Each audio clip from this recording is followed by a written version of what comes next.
Hello, welcome to Bending the Arc of History Towards Justice in the Probate Court. We're so excited to have you today. Before we begin, a couple of housekeeping announcements. You will receive the MCLE certificate shortly after the program. Please take a moment to complete the survey that is included with your certificate. The program materials can be found in the link in the email sent to you today and will also be posted in the chat box. Now, some words from our sponsors. The Trust and Estate section is sponsored by the Sanborn team, Geffen Real Estate, Glen Escrow, California Title Company, and Manufacturers Bank. Brian from Sanborn team is going to say a few words.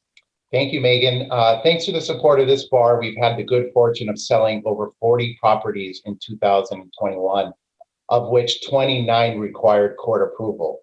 Like you, we've made many adjustments in the last year, and we continue to strive to be the very best we can. We hope we get to show you, each and every one of you, what we can do. Have a great day and enjoy the meeting. Now, Orit will say a few words as well.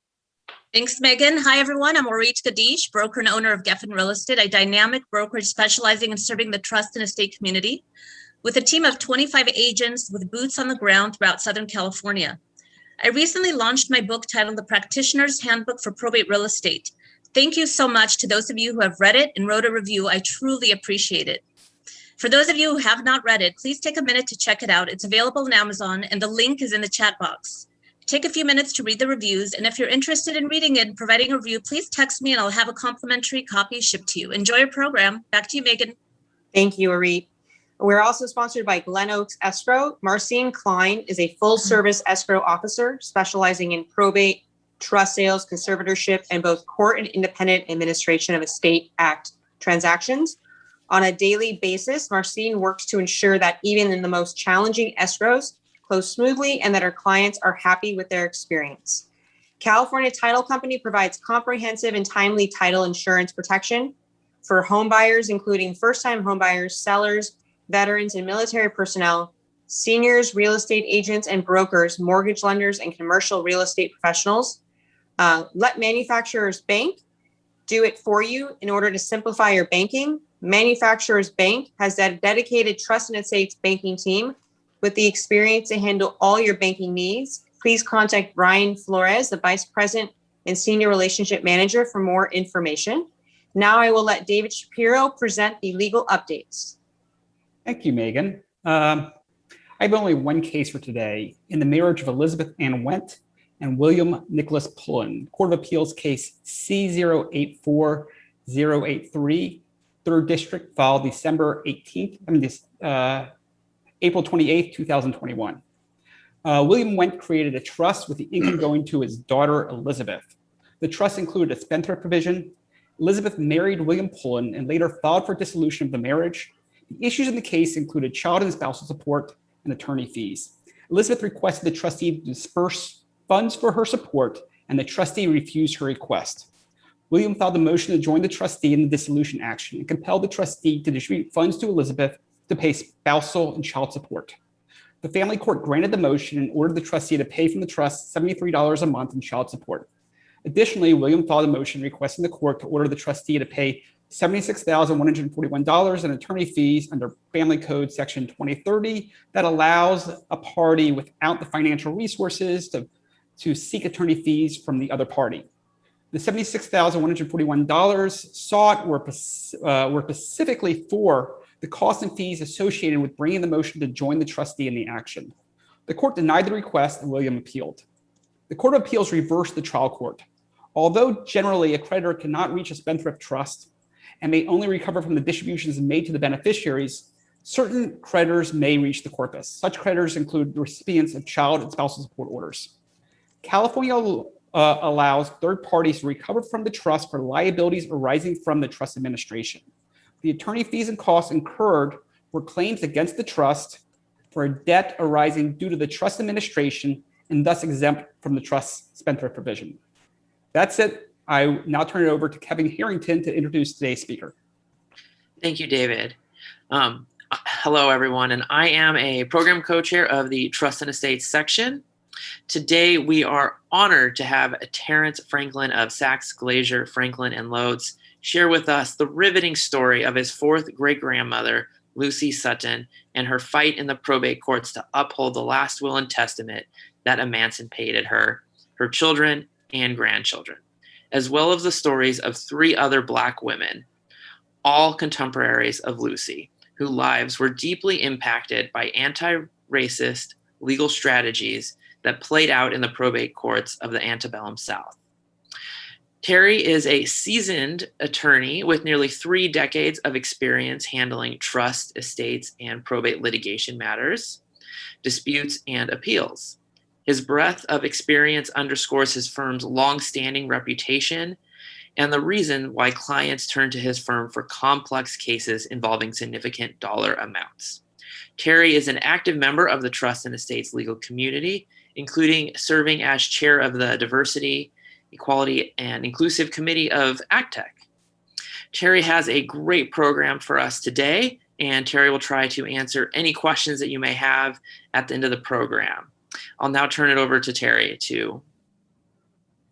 Thank you so much, Kevin. I want to thank the Beverly Hills Bar Association and the Trust and Estates section, particularly for having supported me and kept me as part of the group. I love working with you all, and I miss our lunches at Laurie's, but I'm happy to be here today, even though it's on Zoom, to share with you a little story that I think you will find interesting that deals with some of the issues that we deal with, even though they took place in the context over 170 years ago. So I'm going to get my slides up and ready to share, if you give me a moment. Thanks again for inviting me here. And thank you for helping me to bend the arc of history towards justice, for sharing in that mission, which is my mission. I've had the great fortune of being able to share this story across the country over the last few years, and I've told it several times to the Beverly Hills Bar Association as well as part of a CLE. And it's a story about my ancestors and what they did that makes a difference to me today. You see, my 4th great-grandfather, John Sutton, was a white farmer in Florida. He owned my 4th great-grandmother, Lucy, whom he described as his mulatto slave aged about 45. But the will went on to set Lucy free, along with her 14 children and grandchildren. And today, I'm going to recap a little bit about this story and how I first came to uncover it, before I tell some other stories about Black women who were contemporaries of Lucy's, whom she very well may have known, and whom we can imagine just may have helped her and her family along the way.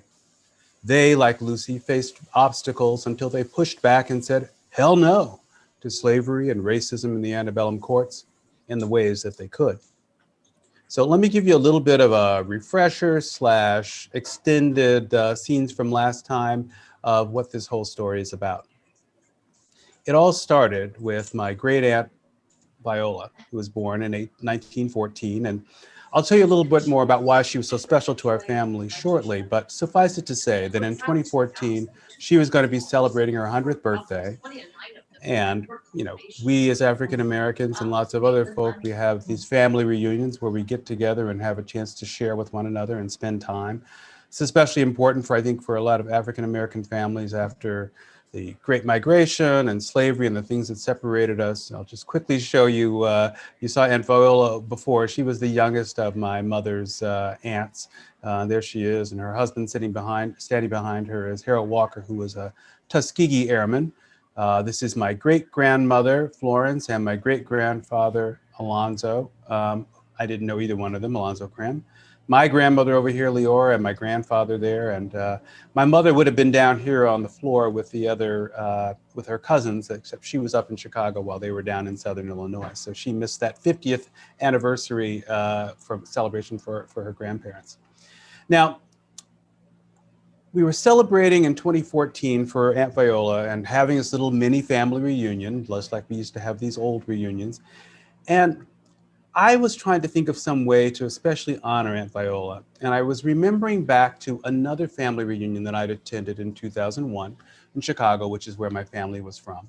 And at the time, in 2014, when I was thinking back on it, I kept remembering that I'd seen something in those reunion materials from 2001 that I thought would be important for celebrating Aunt Viola. So I dug around and realized that part of those reunion materials included this little excerpt that had been typed up, likely with an IBM Selectric typewriter that some of you are probably too young to even know what that is. But the person who typed it up was probably a distant cousin of mine who'd gone and done some research in Southern Illinois and had come back and had written up using a cursive font because they wanted to try to create the sense of a document that had been handwritten before there were typewriters. This document that was in the courts of Polk County, which is in Southern Illinois. And what was clear is that this was an excerpt from a will by John Sutton, who I now know as my great-great-great-great-grandfather. And it indicated that the will was recorded in Duval County, Florida, Jacksonville, and that there was a copy of it that had also been recorded in Ware County, Georgia, where John had lived previously.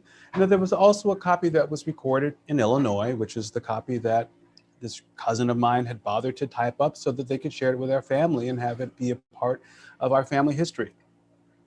Now, John's will provided that after his death, all of his other property was to be sold to finance the removal of Lucy and her 8 children and 6 grandchildren, who were to be taken to a free state like Ohio or Indiana or Illinois. And Illinois is exactly where they ended up. And John also named William Adams, who, as it turns out, was Lucy's white half-brother, as executor, because John knew that William would make sure that the family would make it safely to freedom.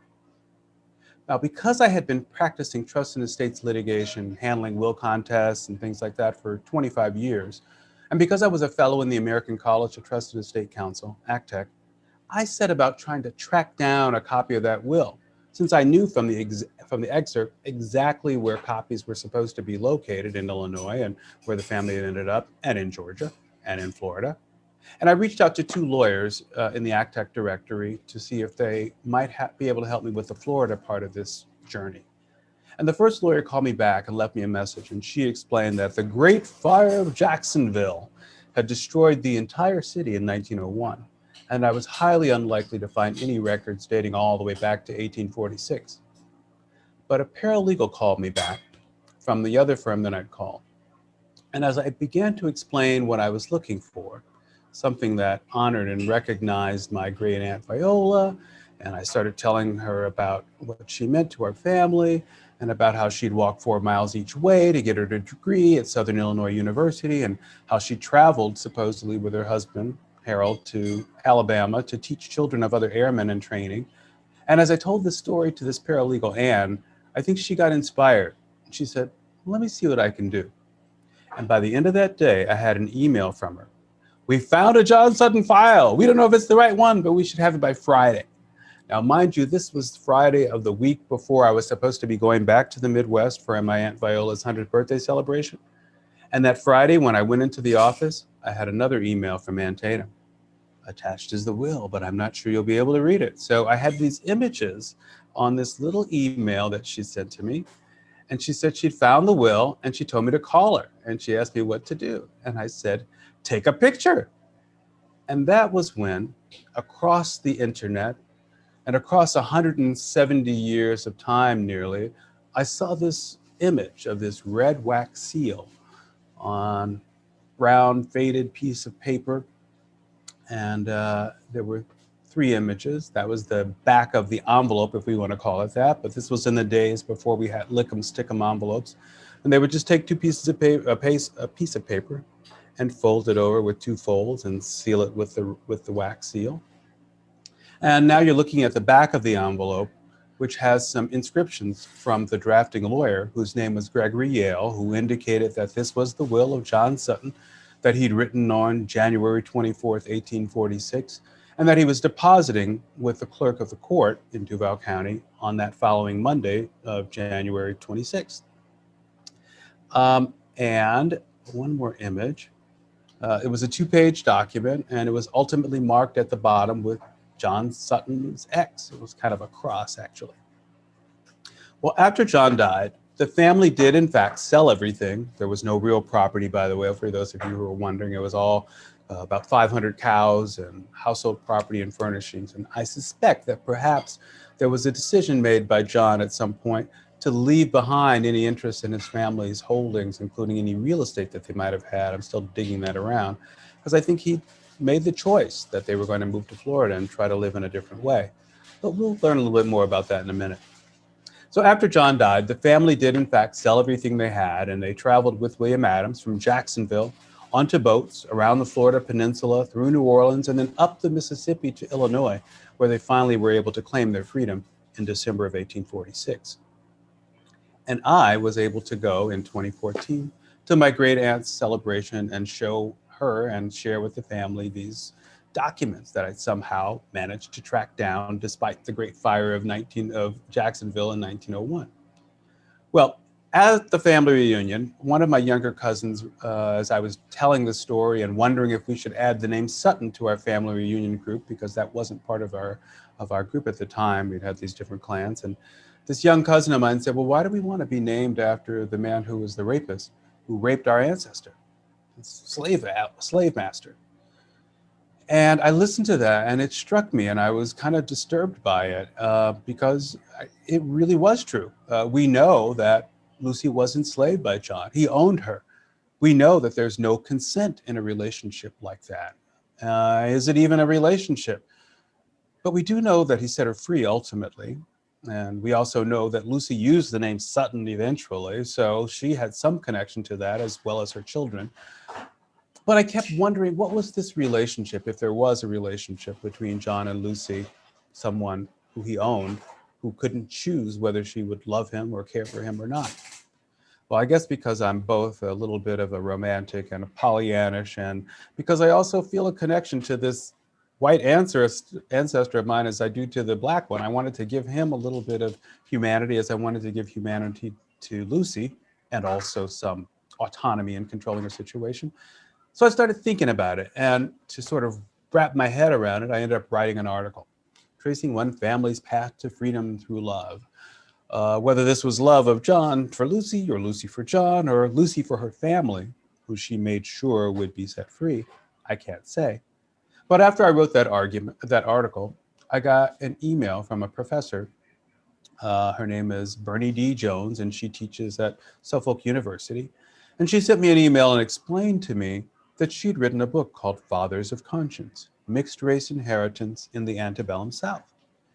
And in her book, she documented a number of cases throughout the South where white men had left gifts of property or emancipation to enslaved people. And after the white men had died, the families of these people, sometimes extended family, sometimes a sibling. In our case, John did not have a wife or children, a white wife or white children, so they didn't bring the claim. But for situations like this, sometimes there'd be a brother or a sister or something like that who would basically come in and say, well, those slaves aren't somebody that should be set free, and besides, our relative lacked capacity or was unduly influenced. You all know what that is. And those principal arguments haven't really changed much over the last 170 years. The same arguments are pretty much the same. Well, after I got that article, I kept thinking about what it was that was this relationship, and this professor had pointed out that in some situations, the court would even say, yes, this does seem to be what the decedent intended. However, on the Court of Appeal level, the public policy of the state of Mississippi, for example, does not countenance more free Negroes living in the state. And so rather than having more free Negroes in the state, we're not going to give effect to this will, even though it's clear what its intent is, because it's contrary to public policy. So that got my head going too. And I kept thinking, this is going to be a fascinating story that everybody should hear about. And I wondered how I could tell this story in a more compelling way so everybody could hear it. And I decided I would try to write a novel, because that would reach other people besides just the geeky lawyer nerds like you who are sitting here listening to me, but also to individuals who might think this is sort of interesting stuff about the past. And as I started to outline that novel, I was also beginning the process of becoming a Buddhist. And the boyfriend that I had, who later became my husband, Jeffrey, would chant twice a day, in the morning and in the evening. And part of it would be a chant for enlightenment from the ancestors back 7+ generations. So one day, I happened to join him in his chanting, and mystically, while chanting that Buddhist chant, Nam Myoho Renge Kyo, dedication to the mystic law of cause and effect, my ancestors, John and Lucy, they came to me and they let me know that there was more to this story. And that's why I started really getting into outlining this novel. And I decided I would include a contest in it because that's what I do for a living, and I've been doing it for 25 years. And I didn't think there was a contest in my family story, but it didn't seem as interesting without it. So I thought, who would be the person who would challenge this will? And as far as I know, John, I didn't know who John's siblings were or anything, but I decided to make up a brother for John, and I decided I would call him Eustace because that seemed like a good old-timey name. And he would fight to keep the family enslaved, and he would threaten to beat them if he ever comes to own them. And I envisioned this great courtroom scene at the end where Lucy could finally somehow testify, yes, John Sutton owned me, but I owned him just the same. So that was in my head. And I started working on this thing, and I spent time working on it, outlining. And then as it turns out, a few months after I had that mystical experience with my ancestors, I was going to be at a conference in Florida for ACTEC. And I thought, maybe I'll go see the will while I'm there. And I asked Jeffrey, my boyfriend, as long as he was going to be with me, if he'd be willing to join me. He said, sure, I'm up for it. And my geography isn't great because I didn't really realize that where we were going to be down here at the sort of southwestern corner of Florida, near Naples at Marco Island, was about, I don't know, about as far away as you could get from Jacksonville, which was way up here in the north. And I hadn't made arrangements for a flight, so we were going to rent a car and drive 5.5 hours up the state of Florida. And since we were going to be stuck in a car for so long, I suggested to Jeffrey that while we're going to be there, why don't we do something to make this more meaningful? And in 2015, the Equal Justice Initiative, the civil rights and social justice organization that's headed by Brian Stevenson, was in the process of putting together a monument to peace and justice. And one of the key elements to that monument was going to be a sort of a collective understanding and gathering of information about lynchings in the Americas and in the United States. And they had documented some 4,000 lynchings that had taken place between the end of the Civil War and the Civil Rights era. And they'd gone to the trouble of creating an appendix on the Equal Justice Initiative webpage. And we could actually look county by county at the lynchings that occurred throughout the United States. And I suggested to Jeffrey that as we drove up the state, that we could read about the individual lynchings and learn the stories of the lives that were affected by racial terror. And at the end of the day, we could make a token donation to the Equal Justice Initiative. So as we got up that morning and we're preparing to get on the road to go, and I wondered what it would be like when I saw the original documents themselves, when I actually put my finger on the mark that my great-great-great-great-grandfather had made that set our family free. Would I be emotional? Would it be funny? How was I going to react to this experience? And the only thing that I could think about was the movie Selma. And I had just seen it probably 4 times. I was in love with it. My boyfriend and I had seen it several times. And there's one particular scene in the movie when Coretta Scott King is supposed to go visit with Malcolm X, who is visiting in Georgia. And Malcolm X had just left the Nation of Islam, and there was a lot of discussion going on about how these 2 strains of the civil rights movement might come together to be more effective. At the time, Dr. King was in jail, and Coretta was a little bit uncomfortable about the idea of being right up in front. They'd always tried to reserve activities for her that were a little less on the front lines for her own safety and protection. And she was getting some counsel and some guidance from someone else who'd been a veteran civil rights activist named Amelia Boynton Robinson. Now, Mrs. Robinson had been beaten and had been on the front lines, and her son, a few years before, had been discriminated against and had been part of the reason why they even started the Freedom Rides in the South. And Ms. Robinson was trying to give a little counsel to Mrs. King.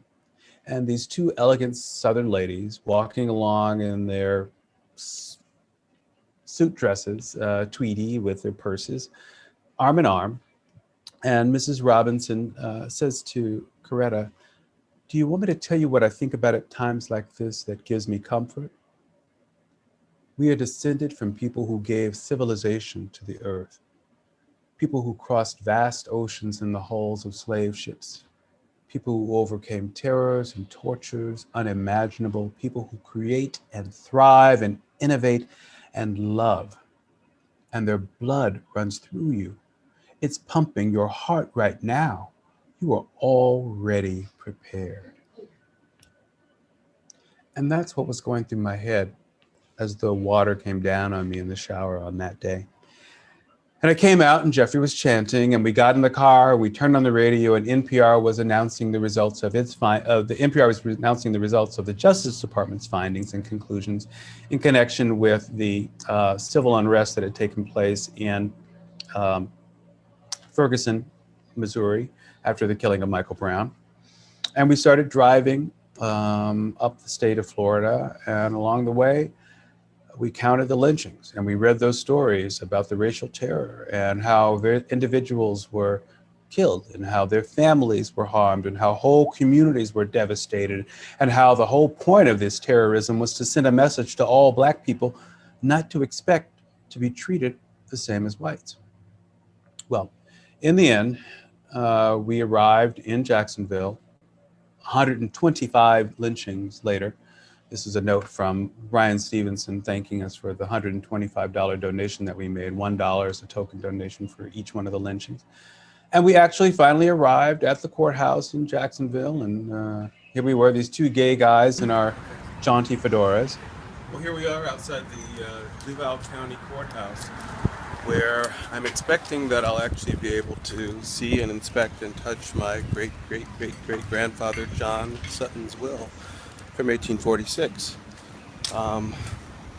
This is a little emotional because I've been looking for this for a while, and it's been in the family or known about for a long time. So, especially as a trust and estates lawyer, it gets me kind of worked up. So, here we go. It's an exciting moment. And as we went into the courthouse, going through security, there were some people who kind of looked at us and said, "Yeah, that's the way you do it." We didn't know what they were talking about at the time. But we think that those people were cheering us on, thinking that we were going to go in maybe and fight for a marriage license, because this was in 2015, a few months before the Obergefell decision came down, making marriage equality the law of the land. And Duval County was one of two counties in Florida that refused to issue any marriage licenses at all, rather than issue them to same-sex couples. Well, we got through security and got past those people and went down to the basement where the probate records department was. And we talked to the clerks and we squabbled with them. And at first they said, "File, we don't know anything about a Sutton file and you'll have to come back tomorrow." And we said, "Oh, hell no, we got to do this today. We've driven 5.5 hours. We got to see these documents." And finally, one of the clerks handed me a little file, a little Redwell file, probably about the size of a lady's clutch purse.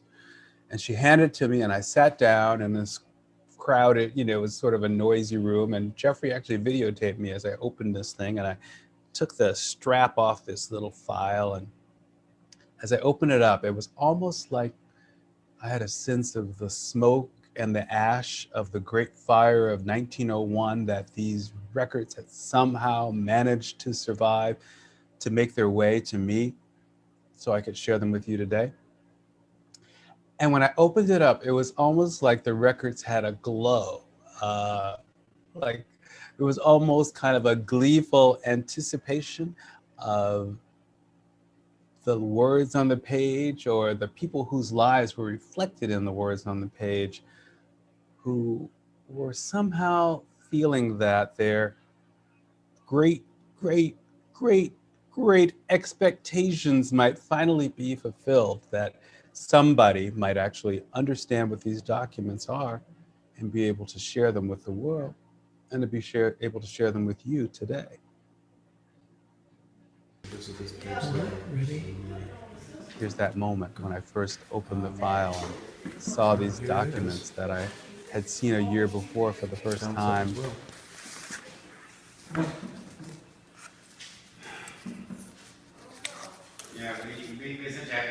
That red wax seal. The noisy sounds all around us in the basement of the probate department.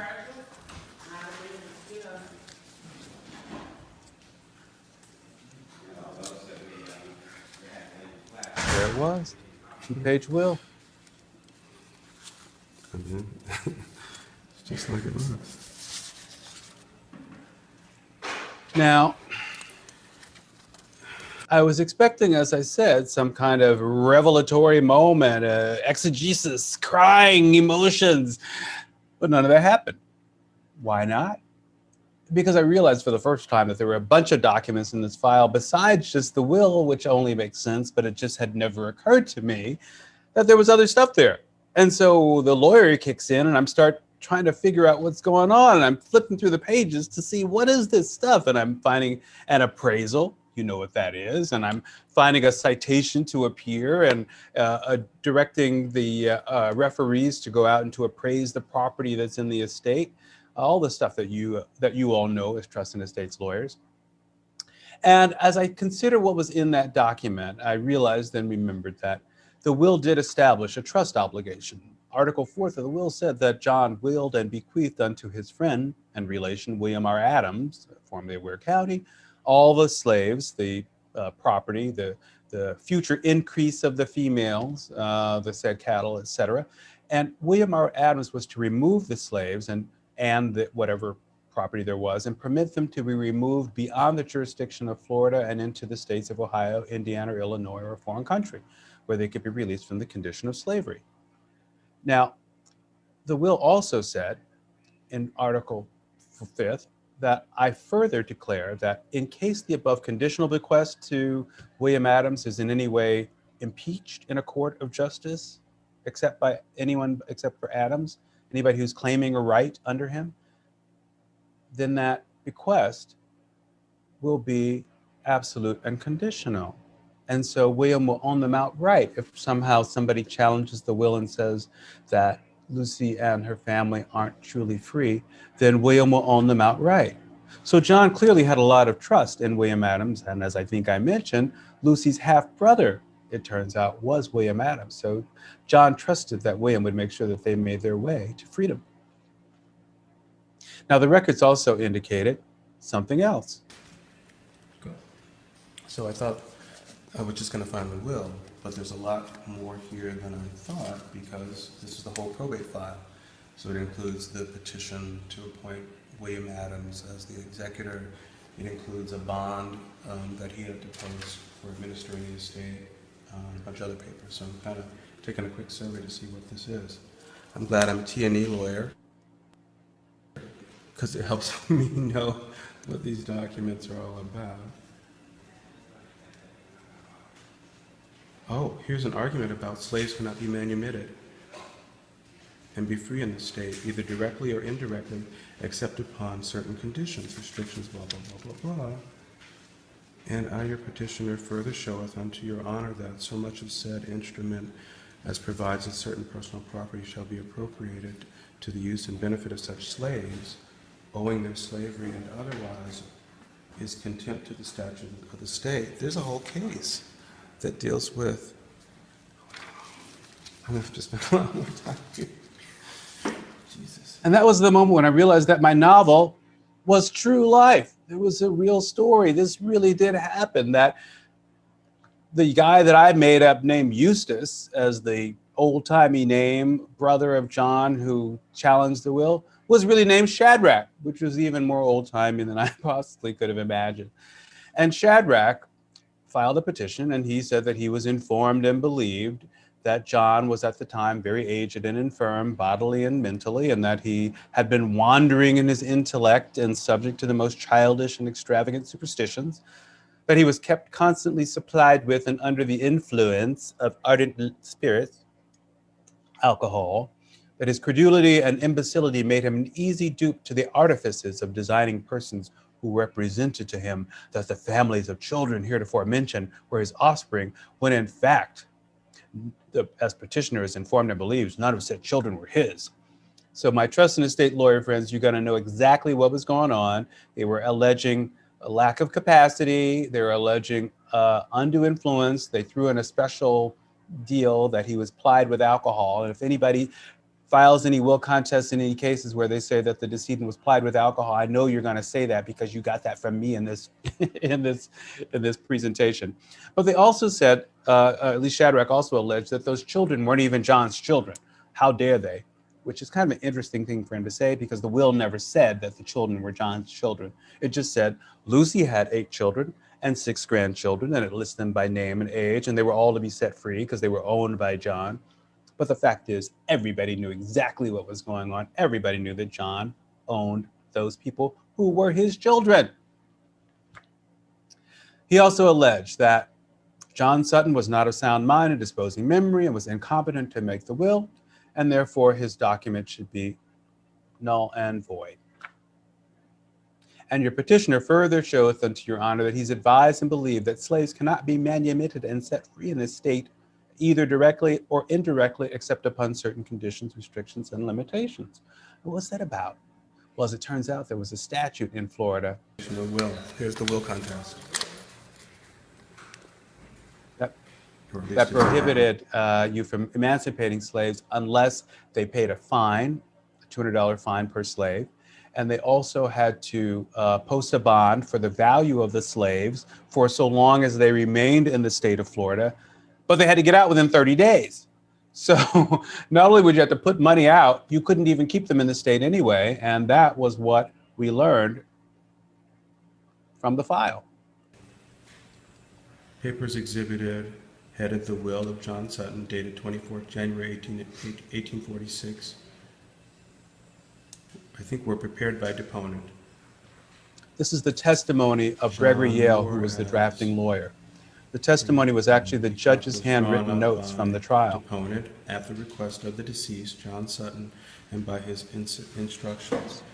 I left this place on the afternoon of 23rd. So John was supposed to go into town for an appointment with the lawyer Gregory Yale, but John was too sick to come out for their appointment. I previously made an appointment with W. Newburn, one of the executors, on January 20th, January 1846, to draw the will at Sutton's request, but being unable to keep the appointment, went afterwards. As it turns out, when Gregory Yale went to the house, and according to the testimony from Gregory Yale, John was there surrounded by his family, not by his slaves, his family. And they also mentioned that at some point, the family explained to the drafting lawyer that they had moved from Georgia to Florida, believing that they could set the slaves free there. And it wasn't until they got to Florida that they realized that the statute barred that. And that was why they were doing the will. And there was one point when Lucy even came into the room, and as Gregory Yale, the drafting lawyer, was asking where they wanted to be and where they wanted to choose to go, Lucy explained that she thought maybe they could have just stayed there in Florida and maybe nobody would bother them. But she didn't want to end up in Shadrach's hands because he'd always threatened that he would beat them if he ever came to own them. And that's what gave the urgency and the insistence on the need to move to another state. They thought maybe they could get away with it because there were some mixed race people who were living in Florida at the time. Well, the court entered its final decree on March 10th, 1846. And ultimately upheld the will, finding that the family should have their full and perfect freedom, and that Shadrach had to pay $28.08 in court costs. So it all turned out with a very happy ending. But let me tell you a little bit more about this process, because Sarah Sutton, this is my great-great-great-grandmother, this is Lucy's youngest daughter, and she was born in 1829, and she was 17 when they left slavery in 1846. This is another image of her on an actual photograph. It wasn't a colored photograph that we have. A copy of it sits behind me over there on my shoulders. But the story of Lucy and what we've been uncovering about it has been helping me and my co-writers, both my husband Jeffrey and my co-writer John, to tell a bunch of stories in a bunch of different ways, because unfolding this story has helped me connect with a sense of mission. Because what I feel like is that I used to think of history as what happens to famous people, to kings and queens, princes and paupers, or ordinary people who did something special, like Martin Luther King or Harriet Tubman. But what I've realized is that history happens to us all the time. It shapes us and it affects us and it changes us. But we have the ability to shape and affect and change history too. So while I've got these ancestors on the one hand, my great-great-great-great-grandfather and mother, John and Lucy, who did something, at least what I consider to be an anti-racist step to make life a little better for their children and for me. And at the other end of that arc of history are my descendants yet unborn who are looking back to me, wondering what I did to help bend the arc of history towards justice. And so I think the question for all of us, and the question that has become a mission for me, is what am I doing to try to help bend that arc? So telling this story as much as I can, as widely as I can, as in many formats as I can, has become my mission. So I've been working on a novel and a memoir, and we're working on a limited series for television. I still work and practice law full time, so all this is on the weekends and the evenings. But we're coming with all these creative ideas. We're working on a curriculum. We just were approached by a major symphony to consider working on a written piece that goes along with a musical piece, and we might even actually be going on tour with them next year. So all of this to tell this story. And in this process, we've also been unpacking the stories of other people who are contemporaries of Lucy's, and we're weaving in their stories with Lucy's because we think it makes it more interesting. And all these were women who had similar situations where they had to deal with the law and the white men who were in their lives. So since 2015, I discovered this mission, and it is to bend the arc of history towards justice. But we've also uncovered these other people, these other women whose stories also are very fascinating and who we'd like to tell you a little bit about. I don't have a lot of time, but I'm going to go through them a little bit too as well. Celia, whom the law gave no last name, Anna Majigini Jai Kingsley, and Eulalie de Mandeville de Marigny, who had lots of name and in French. Celia was the first. She was born in 1818 and she died in 1848. And Celia was actually she was the first person, the first woman executed in the state of Florida. And her story is a little bit,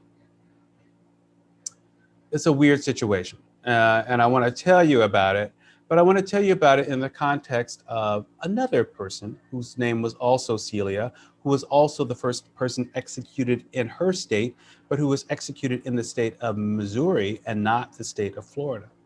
This is the jury verdict. We, the jury, find the defendant guilty of murder in the first degree of the other Celia, the one who was in Missouri. And here's a little excerpt from a piece of a newspaper from the year that she was executed. And I'll just read a little bit that says that in her confession, she said that in her dying confession, that on the evening of the occurrence, she procured a large, stout stick, much larger and heavier than that before described by her, and took a position behind the door, leaving it slightly ajar, that her master came to the cabin, pushed the door open and entered. As soon as he entered, she struck him with a stick, felling him to the ground. She did not at first intend to kill him, but she said, as soon as I struck him, the devil got into me, and I struck him with the stick until he was dead, and then rolled him in the fire and burnt him up. Now you have to wonder, what would drive a woman to commit such an act? Well, maybe our Celia's story can give us some insight. As I said, our Celia was in Jacksonville, where my family came from, and she very well may have known our ancestor Lucy, because as it turns out, they were both with men, or at least owned by men, who lived in Georgia, but who moved with them to Florida with the intention of setting them free. And Celia's owner, Jacob Bryant, was also likely Celia's father and her rapist and the incestuous father of her 4 children. Now, Celia was moved by Jacob Bryant to Florida in 1830. Lucy moved to Jacksonville with John in 1844, and they all settled around the same vicinity. And I know all this because of the transcript of the testimony of Gregory Yale, the lawyer that I told you about who testified in our case. And you'll remember that Gregory Yale had testified in our case, that he went out to the farm where John and family lived, and his family, not his slaves, greeted him. And he also testified that he asked Lucy where she wanted to be, and she explained that she wanted to stay in Florida because Shadrach had always threatened to beat them. Yeah, well, this was that final decree, and that Judge Crabtree, this was that bit of testimony. And as far as this Celia was concerned, I told you that Florida law required all those payments and fines and so forth.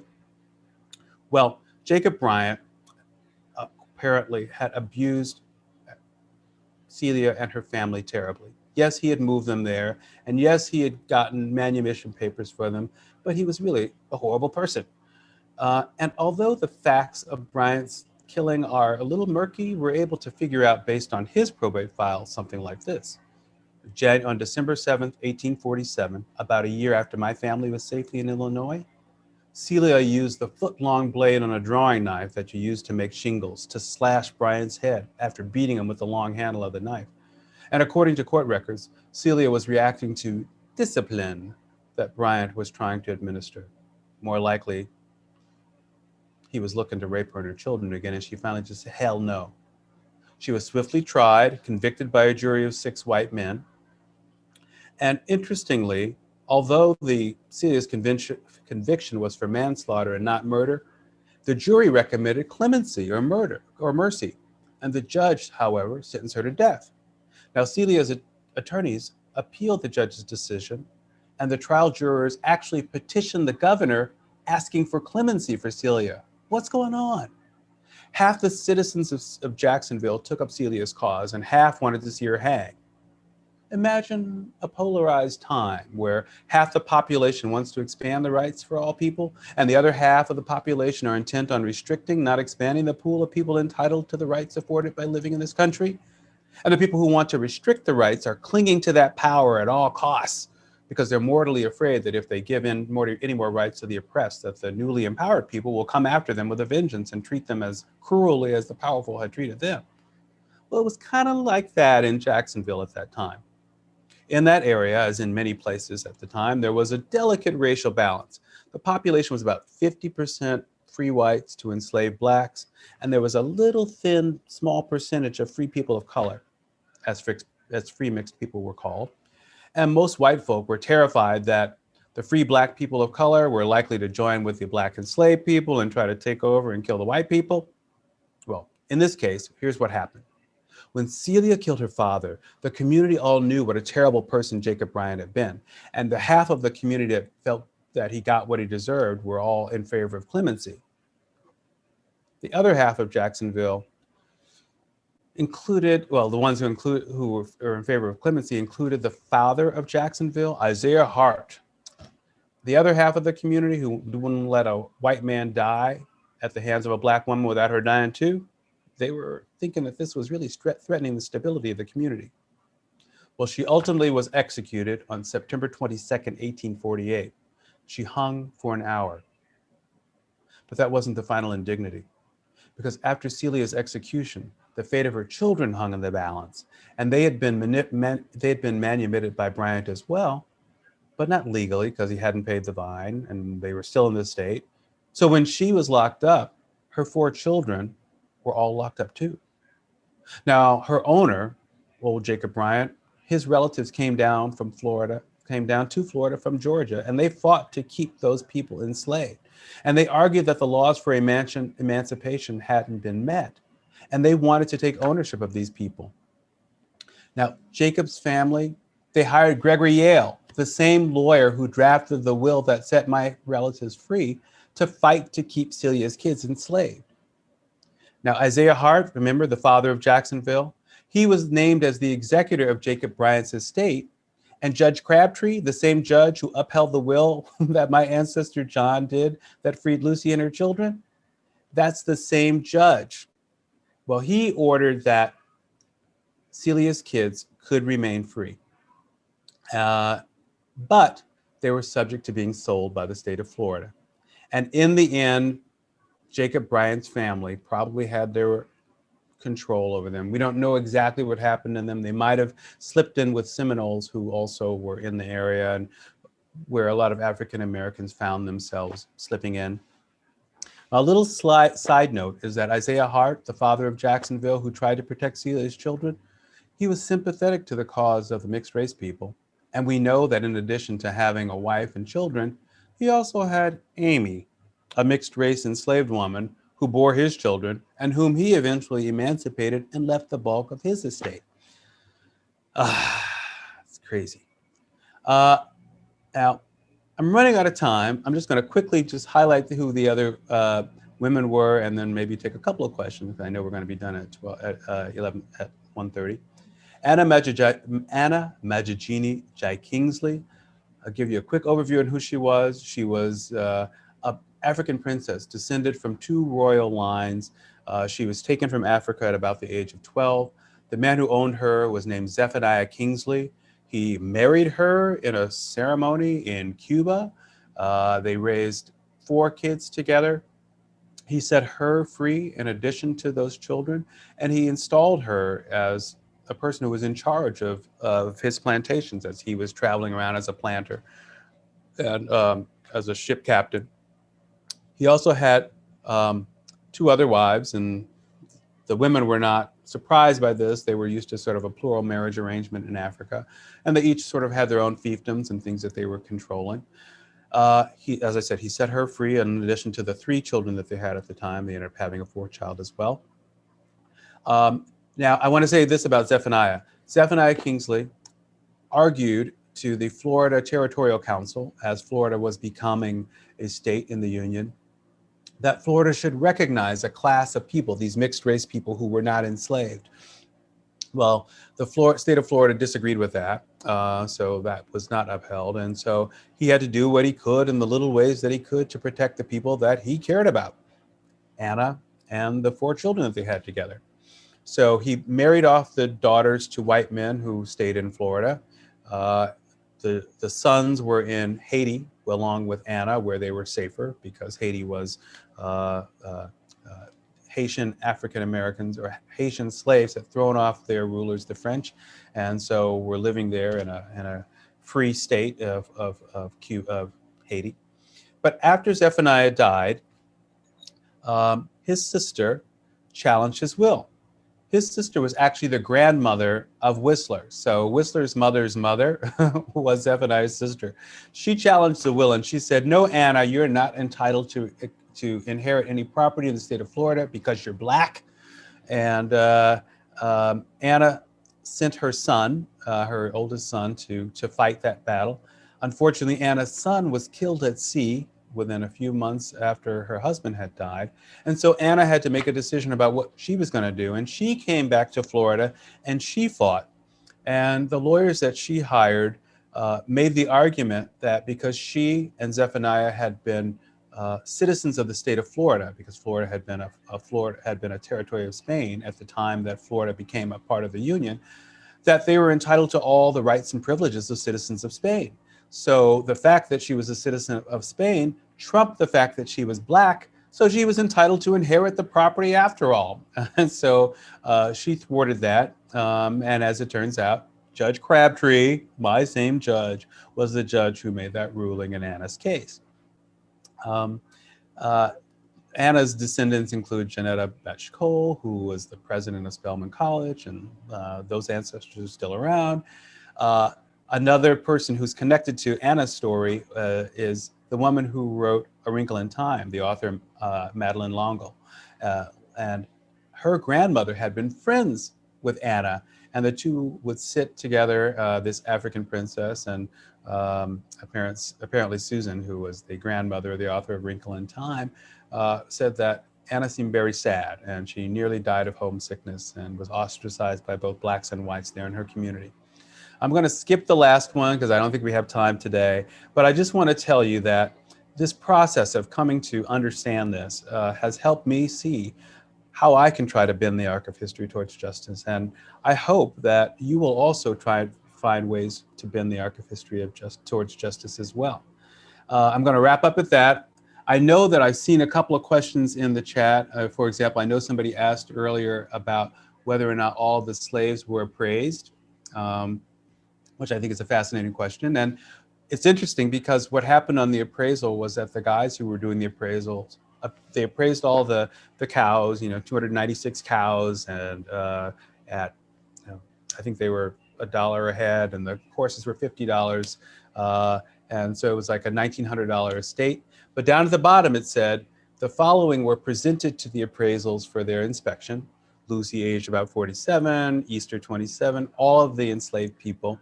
And it has a notation that says, although they were presented, because the will said they were supposed to be set free, we did not appraise them. And they also didn't appraise, I think, 76 cows or something that they were going to take along with them, or at least were selling to help fund their travel. So that was the crazy thing on that. So they were not appraised, although they were included for identification purposes on the appraisal. Who knows what would have happened if the family had still been in Florida. That's the other interesting thing, is that the family made it to Illinois, claimed their freedom, and the trial on the will contest took place 3 months after. Query what would have happened had they still been in Florida when the will contest took place, and whether it would have been harder for Judge Crabtree to come down with the right result if they had still been within the jurisdiction. So any other questions, I'm open to them, but it's been my pleasure to share this with you, and I want to thank you for helping me to achieve my mission by listening to my story today. Harry, thank you so much. I did see in the chat that there were a few people asking of where they can read your article or learn some more information. That's great. I have a website, www.lucysutton.com, and I try to post things like past speeches, articles, and so forth.